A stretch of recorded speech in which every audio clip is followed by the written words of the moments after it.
I am the woman of a mafia boss. After our marriage, he spoiled me beyond measure, flaunting our love across every major media outlet. I thought he loved me to the bone. I couldn't help but announce his love for me to the entire world. Until the day I overheard a conversation between him and his subordinates. I walk both the underworld and the legitimate world. I have too many enemies. If I don't turn Selena into my obvious weak spot, how could Elise ever be safe? So all the injuries I suffered for him were nothing but a joke. If that's the case, then whoever wants to be a living target can do it themselves. Chapter 1. Boss, aren't you going too far? Sister-in-law is still badly injured, and that woman only had a minor scrape with someone. You're rushing over to see her. By doing this, you're putting both yourself and sister-in-law in danger. Leo's brother's voice came through the crack in the wall. I stopped in my tracks, stunned for a second. The villa had many hidden rooms with excellent soundproofing, unless the people inside were especially emotional. A moment later, I heard the sound of something being smashed. What do you mean you only love Elise? Sister-in-law has been your scapegoat for so many years, she's more than earned it. If you don't love her at all, why won't you let her go? If it were that woman instead, you'd have been dead a long time ago. Shut up. If I don't make Selena my weak spot, how could Elise be safe? She's been my wife for so many years. I haven't treated her badly. Leo's voice was clear and low. I leaned against the wall, struggling to process what I had just heard. So all these years, the one Leo loved was someone else. And I was just a human shield. I staggered back to the bedroom. The wound in my abdomen, injured because of him, split open again, blood seeping through. But the pain in my body was nothing compared to the pain in my chest. The apple Leo had carefully sliced for me by the bed suddenly felt like a cruel joke. He treated me too well, so openly, so extravagantly, that everyone envied me. Leo had countless businesses along the borders. He dominated both the black and white worlds. In 5 years, I'd been kidnapped 3 times because of him, taken 2 knife attacks for him, and blocked a bullet once. For him, I'd even been willing to give up my life. I thought he loved me desperately, but it was all fake. You just went out. Leo's voice suddenly sounded behind me. With tears streaming down my face, I looked into his smiling phoenix eyes. Countless times I'd secretly rejoiced at my luck, how I'd married such a handsome man. But now, in his eyes, I saw bone-deep coldness. Selena, are you afraid of me? Where did you just go? He was far too smart. I forced a weak smile. I just woke up and didn't see you. I got scared and went looking. I still haven't recovered. From an ordinary student to a boss's woman, it only took 1 night. After my first kidnapping, I was left with trauma. As long as I couldn't see Leo, I'd tremble with fear. He didn't suspect a thing, gently touching my lips. His long fingers brushed along my jaw, teasing my ear, then slid to my neck, trailing down my spine. I couldn't help but inhale sharply. That wandering hand finally stopped at my waist. The heat from his palm ignited every inch of my skin. Tomorrow, I'll be gone for a day. Be good and stay home. He kissed me lightly by the lips. Every word he spoke turned into warm breath, brushing against my ear. I shivered, clutching his clothes. Leo, the wound, the wound. His expression changed instantly. He stripped me clean in 2 swift movements. Seeing the bandages soaked through with blood, his handsome brows knit tightly. Selena, are you trying to make me worry myself to death? He personally changed my bandages. The anxiety in his eyes didn't seem fake at all. But in my mind, the words I'd overheard replayed again and again. He was leaving for a day. What was he planning to do during that day? Go see the woman he was protecting, with my life. Chapter 2. That night, Leo held me tightly and slept deeply. I, however, did not sleep at all. It wasn't until the next day, after he left and I confirmed he had boarded the plane, that I finally opened my eyes. From the bedroom to the study was only a short distance. In the small study at home, everything he kept was related to me. From our first anniversary to my most recent birthday, every detail, large or small, was arranged neatly. Anyone who saw it would sigh in admiration at how deeply he loved me. Only I knew that inside the hidden compartment of the drawer, there was a diary that did not belong to me. Leo once mentioned it to me when he was drunk. That day, he said many apologies. But at the time, my entire world was filled with him, and I didn't take it seriously. The next day, when he sobered up, he had forgotten he ever told me. I pulled open the hidden compartment and brushed the dust off the diary. The password was extremely intricate. It was obvious the owner treasured this diary deeply. I had never imagined that the cryptography I studied in university would be useful at a moment like this. The lock clicked open. On the first page, in Leo's strong, forceful handwriting, was written one name, Elise. The first 10 pages were all about how much he loved Elise. Between the lines, there was such caution, such burning intensity mixed with fear, emotions I had never seen from him. With me, he was always composed and effortless. I thought it was because he was mature, no longer possessing the fiery passion of youth. So it turned out it wasn't maturity, it was that he didn't love me. The final page was written in chaotic strokes. Elise has been targeted for assassination. She was right. People in our line of work should never have lovers in this lifetime. I must send her away. After that, the pages turned yellowed, becoming an inserted section. The handwriting grew sparser and sparser. That little girl is easy to fool. I thought of Elise today. The little girl thought I was talking about her. It's fine, let her misunderstand. That way, Elise will be safe. If she gets killed while being my wife, she probably wouldn't mind. I will be punished for this. I arranged a kidnapping, everything was within control. As expected, she was traumatized. In this lifetime, she will never be able to leave me. I will spend my whole life compensating her. I pressed my hands hard against my eyes, terrified that tears would fall. So the person he wanted to be with openly had never been me. Our meeting, our love, our marriage, our happiness, everything from the beginning until now had been my own Truman Show. I closed the diary, carefully put it back in its place, and only after leaving the study did I allow the tears to fall. I curled myself into a tight ball. My mind flashed back to the first time I was kidnapped. Back then, Leo and I were inseparable. I had just been discharged from the hospital and wanted to tell him the good news that I was pregnant. But the moment I got into that car, I lost consciousness. Those beasts dragged me across the ground. The extreme cold and brutal torture made it impossible for me to keep the child. When Leo rushed in and held me in his arms, my consciousness was already fading. That was also when I developed psychological trauma. I could no longer be away from Leo for long, and my body was completely ruined. Leo comforted me, saying it didn't matter if we didn't have a child. Now I understood, he never intended to have a child with me from the very beginning. And it was his own hands that had crushed every possibility I had. What I thought was salvation and deep devotion turned out to be a scheme he had directed and acted out himself. The pain in my chest made it impossible to breathe. I couldn't resist the somatic reaction and collapsed onto the bed, trembling uncontrollably. In this extreme pain, I instead gradually calmed down. Every detail of my 5 years with Leo replayed endlessly in my mind. These 5 years, I had faced death countless times.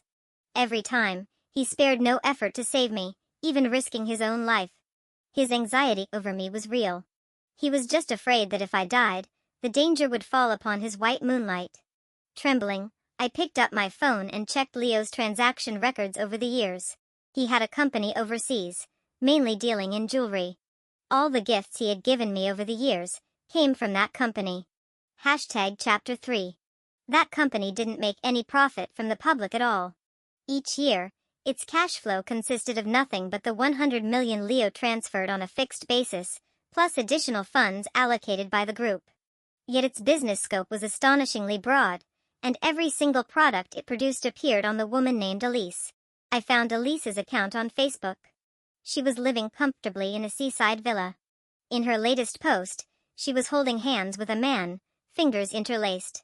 The caption read, "My beloved you, so close, even at the ends of the earth." I zoomed in on the photo again and again. On the man's ring finger was a ruby couple's ring identical to Elise's. And on his wrist, there was a pale circle. Leo once told me he didn't like wearing rings, so at our wedding, everything was there, except rings. I actually believed him. I even wove a bracelet with my own hands and put it on his wrist. That day, he lowered his head and kissed the bracelet, saying it was his lucky charm, that he would never take it off. But the moment he went to see Elise, he took the bracelet off. So it wasn't that he didn't like wearing rings. He just didn't like wearing them with me. I kept scrolling. On February 14th, Leo gave Elise a sapphire necklace, made from a single sapphire, carved from the finest part of the stone. That same day, Leo gave me a necklace made of blue diamond chips. On July 7th, Leo bought the finest pieces of Zhangjiancha silk and had an entire outfit made for Elise. That same day, Leo gave me a Zhangjiancha scarf. Page after page, I scrolled on. I buried my face into the pillow, laughing soundlessly until my body convulsed. In that manic state, my pulse felt as though it had stopped beating. In Leo's eyes, I was nothing more than Elise's leftovers, a human shield. Every gift he ever gave me was merely an afterthought, something extra after he had carefully prepared everything for Elise. 5 years of love, gone in a single morning. I cried the entire night. During that time, Leo sent me a message. I used to think it was because he loved me, that he wanted to know how I was every day. Now I finally understood, he was afraid that his human shield would run away. Since that was the case, how could I possibly let him get what he wanted? Early the next morning, I contacted a lawyer and told him to cancel all of my identity records as quickly as possible. Leo came back in the middle of the night. The moment he walked in, he couldn't wait to bury his face in the crook of my neck. "Selena, did you miss me? Without you, I didn't sleep at all last night." There were dark circles under his eyes. He really did look like he hadn't slept all night. In the past, I would have been deeply moved. But now, I didn't dare move a single inch. He clearly didn't love me, yet this display of affection was so affected that it made me sick. Feeling shy, he lowered his head and chuckled softly. With a sudden force, he yanked me into his arms, squeezing out a muffled whimper from my throat. I was like one of his dolls. He never cared whether I was asleep or not. Tears slid from the corners of my eyes and were quickly absorbed by the pillow, as if the sorrow had never existed. Early the next morning, the moment I opened my eyes, I saw Leo's darkened expression. Thinking of his reputation outside, fear made me shrink back instinctively. "Your phone rang. What did you cancel?" I hurriedly looked down at my phone. It was a message from the lawyer. He had already finished canceling my identity records. In 3 hours, it would take effect. I forced a slight curve at the corner of my lips. "It's nothing, just an email account. I used it before. It had been inactive for too long, and I was afraid it might leave traces if it got reclaimed, so I just canceled it." "Oh." Leo leaned closer meaningfully. His large hand cupped the back of my head, plundering every inch of air from me until I had no strength left and went limp in his arms. "Selena, don't lie to me. Don't betray me." I nodded desperately, tears trembling in my eyes. The overwhelming fear made my fingertips turn ice cold. Soon, very soon, I would escape from his side. Very soon, there would no longer be a Selena next to Leo. Thankfully, the phone rang just in time, stopping Leo from going any further. "What? You're saying Elise is back? Who let her come back?" "Wait for me, I'm coming right now." Leo's voice was dark as he strode out, not sparing me even a glance. I kept telling myself to breathe. Before leaving, there was one more thing I had to do. Even if my identity was cancelled, I didn't want the name Selena to ever be written alongside Leo's again. After steadying my emotions, I received a message from the private investigator. The string of numbers on the screen was Elise's phone number. "Hello, I'm Leo's wife. Let's meet." #Chapter 4. Elise chose the meeting place. It was the largest hotel in the city. Separated by a folding screen, I heard heavy, ragged breathing. "Can't you listen for once? It isn't safe around me." I had seen every side of Leo, cold, gentle, ruthless, but this was the first time I'd ever heard helplessness in his voice. "I miss you too much. I'm about to get married, and you still won't see me. Have you really fallen in love with your wife? Don't talk nonsense. Everything I'm doing is just to keep you safe." Only after they finished whispering their sweet nothings did Leo leave. He was always cautious, yet this time, he didn't notice that there was someone standing outside the screen. I couldn't see my own expression, but it must have been bitterly mocking. "Leo's gone. You really are pitiful. But since we're both women, I'm still willing to listen to you." Elise stepped out from behind the screen, triumph written all over her brows and eyes. Her skin glowed with health, Her clothes were tasteful yet perfectly flattering, and the exposed skin looked like smooth white jade. I glanced down at my own casual clothes. Ever since I got together with Leo, I hadn't dared wear anything pretty, because I didn't have the courage to expose the scars on my body. Constant injuries had made me look far weaker than Elise. She didn't need to say a word, just standing there and looking me up and down was already the greatest mockery. I didn't come to fight you for Leo. I've been by his side long enough. He may not be completely without feelings for me. After being with Leo for so many years, I'd also learned how to borrow power by association. You agreed to see me today because you want me to back off, right? I know I can't compare to you. I just want his handwritten signature as a keepsake. When I walked out of the hotel, my steps felt much lighter. Over the past 2 days, I had done everything I could to cling to Leo. From initial cooperation, he eventually grew impatient. But it didn't matter, as long as I achieved my goal. 2 days later, Elise indeed gave me a signature. When I saw it, I finally let out a breath and immediately went to print the divorce agreement. On the morning of the 3rd day, my identity was completely cancelled. I gathered all the gifts Leo had given me, along with that diary, and placed them in the most conspicuous spot in the villa. These scraps that belonged to someone else were better returned to their original owner. As for everything that belonged to me, it was all burned to ashes the moment before I boarded the plane. In the departure lounge, I opened my phone and sent Elise a message with only 2 words. Thank you. Just as the phone was about to shut down, Leo's messages flooded into the notification bar. Baby, I'm almost home. I bought the birthday cake. It's the strawberry one you like. I'm sorry, baby. Elise isn't feeling well. She's all alone here. I'll go check on her first. The phone shut down completely. The dark screen failed to show whatever he said after that. But I didn't need to see it to know.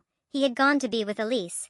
I snapped the SIM card in half and threw it into the trash, then followed the boarding announcement onto the plane.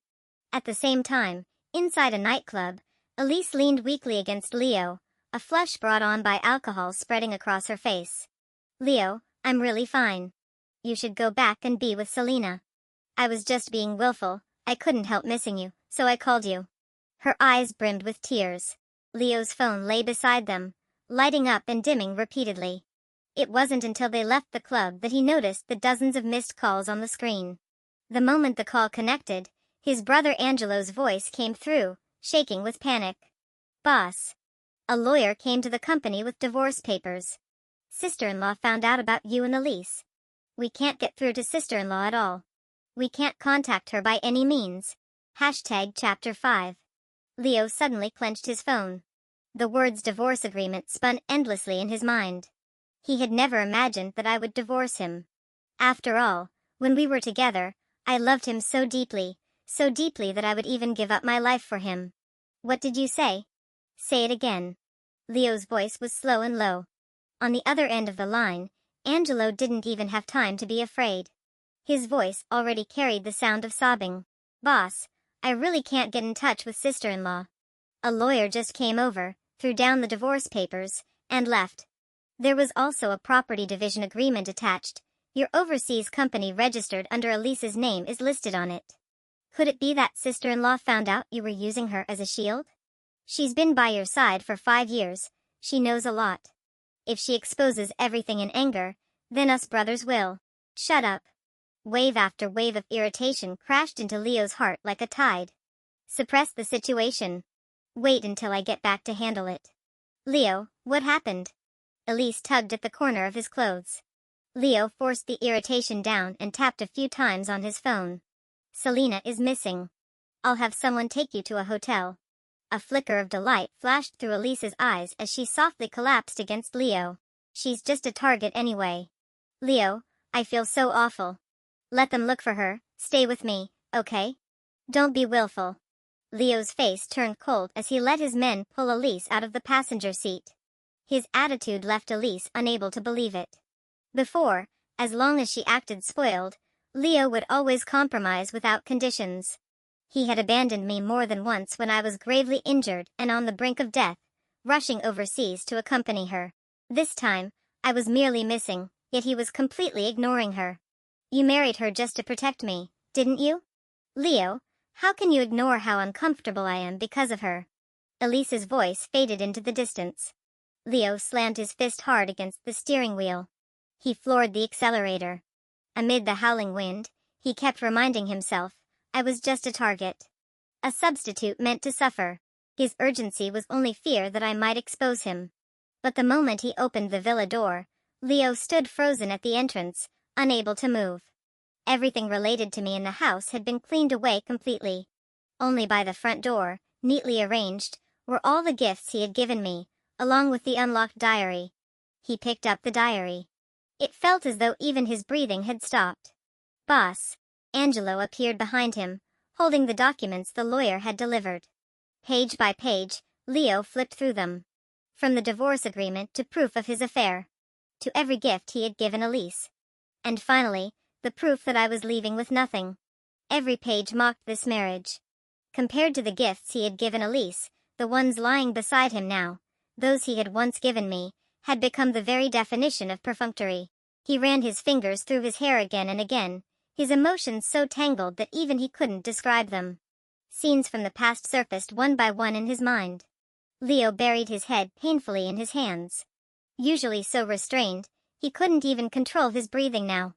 Seeing him like this, Angelo couldn't help but speak. Boss, I told you long ago, treating sister-in-law like this, you'd regret it sooner or later. She's such a good woman.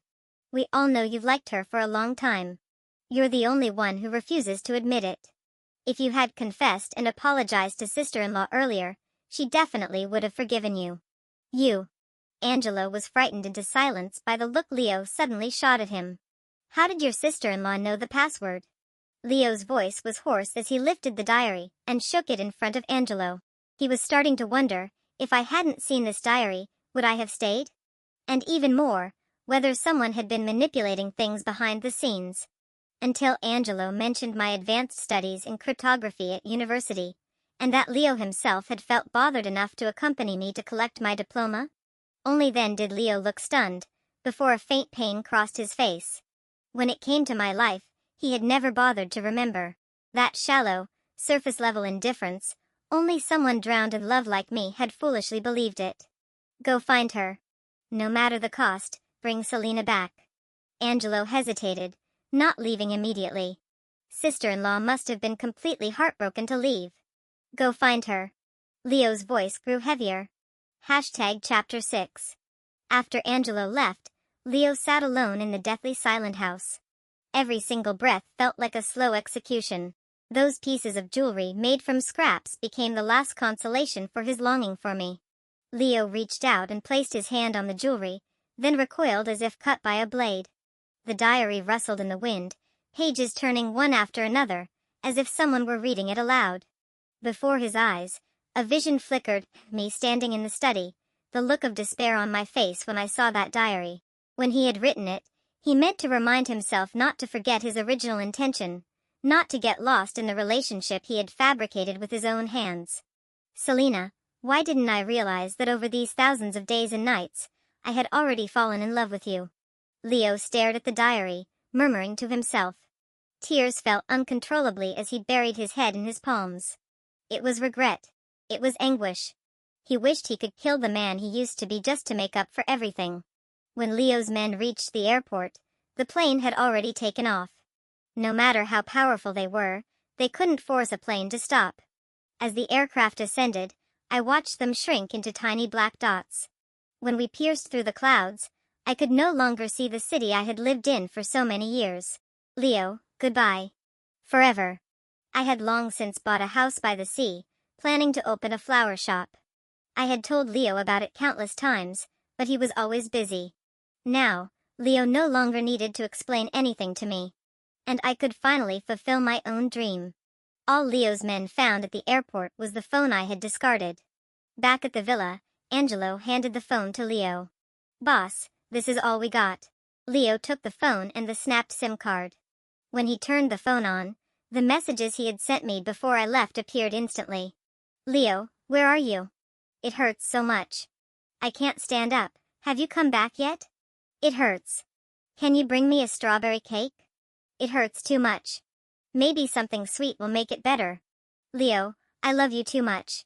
If I loved you even a little less, I wouldn't have been able to endure so much pain. Leo scrolled through the messages one by one. His face was numb, but tears streamed down uncontrollably. In most of our conversations, I had been saying the same thing: it hurts. From the very beginning until now. My body was always covered in new wounds layered over old ones. There were assassinations from enemies. There were his deliberate schemes, using me as Elise's shield. There were even beatings arranged by him to put on a show or fight for interests, ordered to his own men. All that danger and torment, he was the one who had brought it all upon me. And back then, he had even been smug about it, thinking a few sweet words were enough to deceive a naive, innocent girl like me. Keep looking. No matter where Selena is, bring her back. I'm going to see her. Leo's voice trembled. He had already decided, even if I was on his enemy's turf, he didn't care. Boss, what's the point of crying? Sister-in-law isn't coming back. Angelo couldn't help speaking up. And if you go see her, what are you planning to say? Ask her to come back and continue being Elise's shield? Everything you did was for Elise in the first place. Now that sister-in-law is gone, isn't it perfect for you to marry Elise? Leo shook his head slowly. Elise is about to get married. She has nothing to do with me. My wife is Selena. She was in the past, and she will be in the future. Boss, aren't you saying this a little too late? Angelo's voice suddenly turned hoarse, his eyes reddening. I've already had someone verify the signature on the divorce papers. It's your own handwriting. Sister-in-law stopped being your wife a long time ago. She didn't know your plan before, that was one thing. But now that she knows everything, why do you still want to disturb her? Even if sister-in-law were willing to forgive you and come back to live this life of guns and blades with you, could you really live with a clear conscience? Chapter 7. Leo pressed a hand against his chest. He had never once thought about how I felt. But now, hearing those words spoken by his own brother, Leo fell silent. Scenes of our first meeting slowly resurfaced in his mind.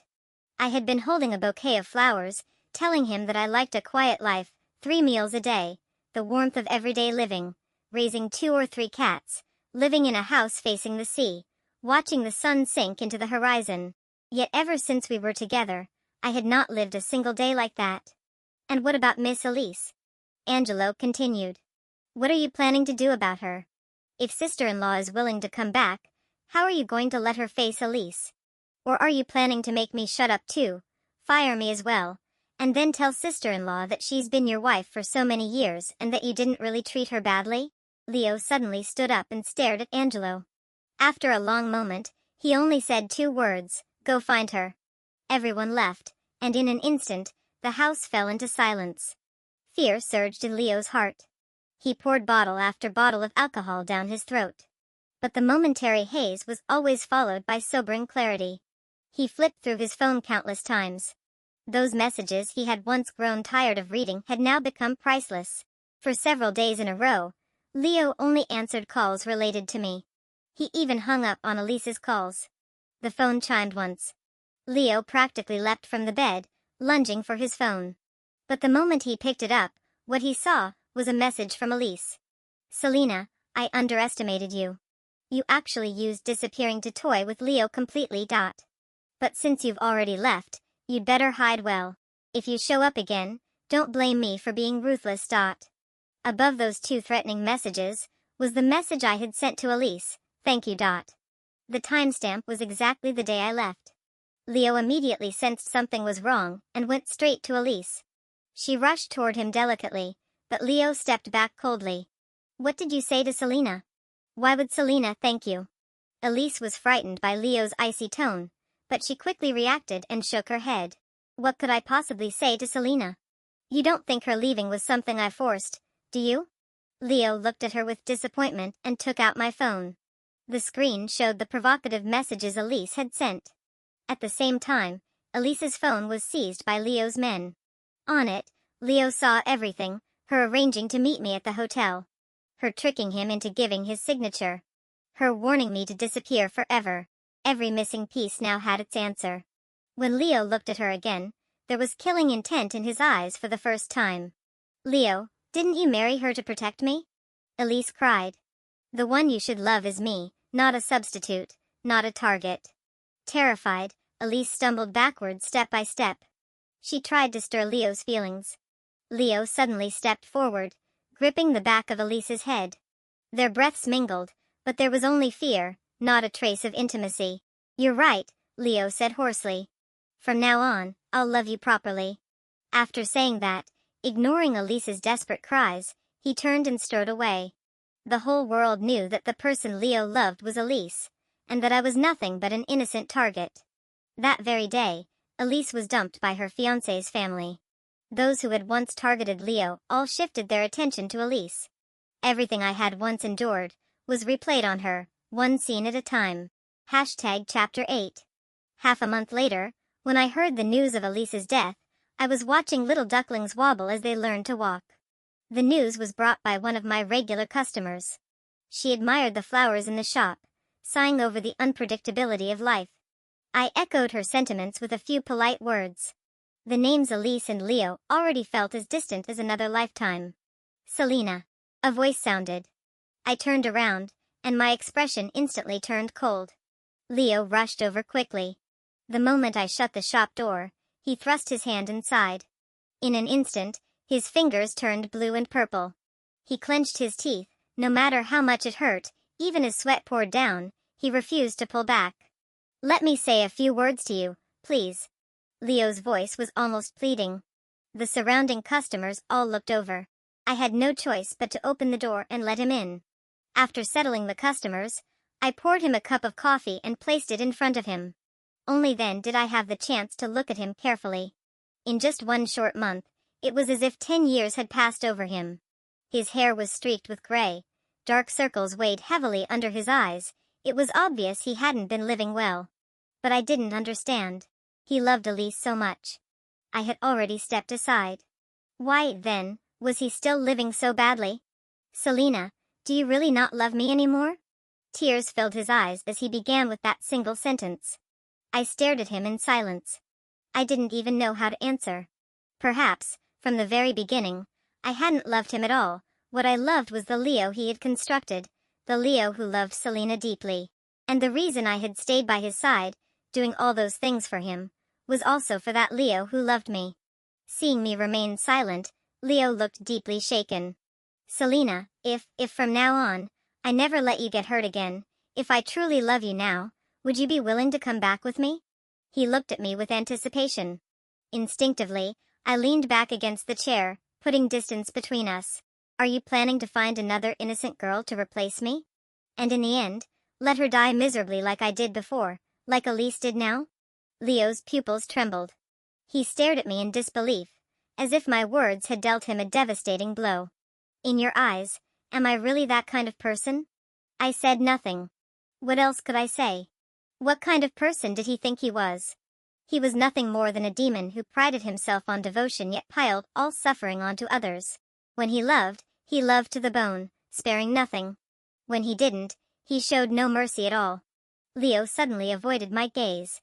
We sat there quietly, until the sun sank into the horizon. When the last trace of crimson faded completely, Leo let out a long sigh. "Selena, at least I've accompanied you once to watch the sunset." I looked at him in surprise. I hadn't expected him to remember that old wish of mine, that I wanted him to watch the sunset with me once. Back then, Leo was willing to give me anything, except his time. Now, this companionship had finally arrived. But I no longer wished to feel it. I only felt a dull ache in my waist. Leo avoided my eyes again. When he reached the door of the shop, he suddenly turned back to look at me. "Selena, I'm willing to give up everything, my identity, my wealth, everything. I just want to disappear, to accompany you to the ends of the earth, watch the sun rise and set, grow flowers, raise chickens, cook 3 meals a day. Would you be willing?" He looked at me, trembling with tension, just like I once had when I said these words to him. But this time, I was the one refusing. "I've already done all that myself, Leo. What's lost can never be recovered. You go chase your moonlight. I'll pick up my sixpence. In the past, now, and in the future, always." Just like the Selena who once loved Leo with all her heart, she would never come back. Leo avoided my gaze one last time. This time, he left in utter disarray, not even waiting for me to finish speaking. Chapter 9. In the days that followed, Leo kept calling me. I never answered a single call. Later, he began writing to me through every channel he could find. Often, naive children would bring the letters over and read them aloud to me.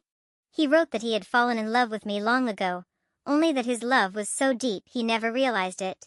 He wrote that if he didn't see me for even a single day, he couldn't sleep, that I had already seeped into his bones and become a part of every moment of his life. I found it all unbearably noisy. At first, I would ask the children to send replies for me, telling him not to disturb me anymore, that there was no possibility between us. Later, I simply moved away. The next time I boarded a plane, irritated and exhausted, I went straight to the territory of Leo's sworn enemy. I thought that would finally bring me peace.